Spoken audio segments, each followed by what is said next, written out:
इस बार के उपराष्ट्रपति चुनाव में राजस्थान के 3 सांसदों की भूमिका बहुत ही महत्वपूर्ण रहने वाली है। और ये 3 सांसद है नागौर से आरएलपी के सांसद हनुमान बेनीवाल, बाप पार्टी के सांसद राजकुमार रोत और सीपीआईएम के सांसद अमराराम। कारण यह है कि इस बार के उपराष्ट्रपति के चुनाव में बहुत सारी चर्चाएं चल रही है और ये तीनों सांसद वो है जिन्होंने इंडिया गठबंधन के साथ मिलकर चुनाव लड़ा।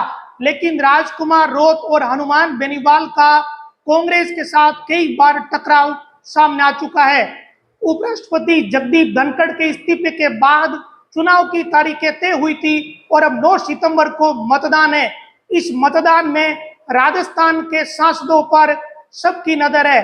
25 सांसदों में 3 सांसद ऐसे हैं जो छोटी पार्टियों के हैं, यानी जिन्होंने इंडिया गठबंधन के साथ मिलकर चुनाव लड़ा। 9 सितंबर को उपराष्ट्रपति के मतदान में एनडीए के प्रत्याशी सीपी राधाकृष्णन इंडिया ब्लॉक से जस्टिस बी सुदर्शन के बीच ये कड़ा मुकाबला है। राज्यसभा जो उपराष्ट्रपति का चुनाव है ये गोपनीय होता है और वोट गोपनीय पड़ता है, इसी कारण सांसदों पर सबकी नजर है। लोकसभा में इंडिया गठबंधन से राजस्थान से 11 सांसद जीते, 8 कांग्रेस के और 3 बेनीवाल, राजकुमार रोत और अमराराम, और 14 सांसद बीजेपी के हैं।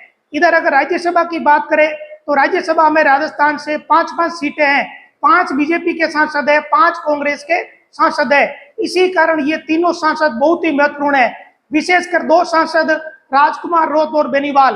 कारण ये कि दोनों का कई बार कांग्रेस के साथ टकराव सामने आ चुका है, हालांकि दोनों का बीजेपी के साथ भी टकराव रह चुका है। बाप पार्टी के एक विधायक रिश्वत लेते पकड़े गए थे बीजेपी के राज में, और बीजेपी के ही राजस्थान के राज में हनुमान बेनीवाल के घर का कनेक्शन काटा गया, तो ये बीजेपी के साथ टकराव है। कांग्रेस के साथ भी बेनीवाल का सीधा सीधा टकराव उसी वक्त शुरू हो गया था जब बेनीवाल ने कांग्रेस के साथ गठबंधन किया था, यानी हितों का टकराव दोनों तरफ है। ऐसे में ये दोनों किसको वोट करेंगे ये बहुत ही महत्वपूर्ण है। क्या ये गठबंधन का धर्म निभाते हुए इंडिया गठबंधन के प्रत्याशी को वोट करेंगे, ये बात भी महत्वपूर्ण है। क्या वो कुछ अलग करेंगे, समय बताएगा। अभी किसी ने कोई बयान नहीं दिया है और 9 सितंबर को मतदान है। बीजेपी के सांसदों को 8 सितंबर को ही दिल्ली बुला लिया गया है। यहाँ देखने वाली बात यह कि जब पिछला चुनाव हुआ था तब हनुमान बेनीवाल पहली बार सांसद बने थे और जगदीप धनखड़ उपराष्ट्रपति का चुनाव बीजेपी की तरफ से यानी एनडीए की तरफ से लड़ रहे थे। उस समय हनुमान बेनीवाल एनडीए को छोड़ चुके थे, इसके बावजूद हनुमान बेनीवाल ने जगदीप धनखड़ को वोट दिया। ये बात कही थी वो किसान है, हमारे राजस्थान के हैं और हमारे किसान समुदाय से आते हैं, इस कारण मैंने वोट दिया है। लेकिन इस बार दोनों ही जो प्रत्याशी वो दूसरे स्टेट के हैं, यानी राजस्थान से कोई लेना देना नहीं, ना तो जो बाप पार्टी का क्षेत्र है वहां से दोनों का लेना देना, ना इस मारवाड़ से लेना देना। ऐसे में सभी की नजर है।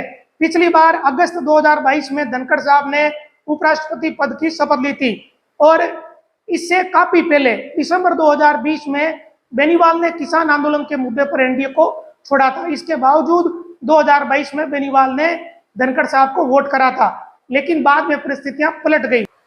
राजस्थान में राज्यसभा की 10 सीटों में दोनों ही पार्टियों के पास 5-5 सांसद है। ऐसे में नजर इन्हीं 3 सांसदों पर है। 3 में से भी विशेषकर 2 राजकुमार रोत और हनुमान बेनीवाल, ये दोनों इस वक्त उपराष्ट्रपति चुनाव में महत्वपूर्ण है। 9 सितंबर को ही पता चलेगा कि ये किस तरफ वोट करेंगे, क्या ये इंडिया गठबंधन का धर्म निभाएंगे या कोई और कदम उठाएंगे।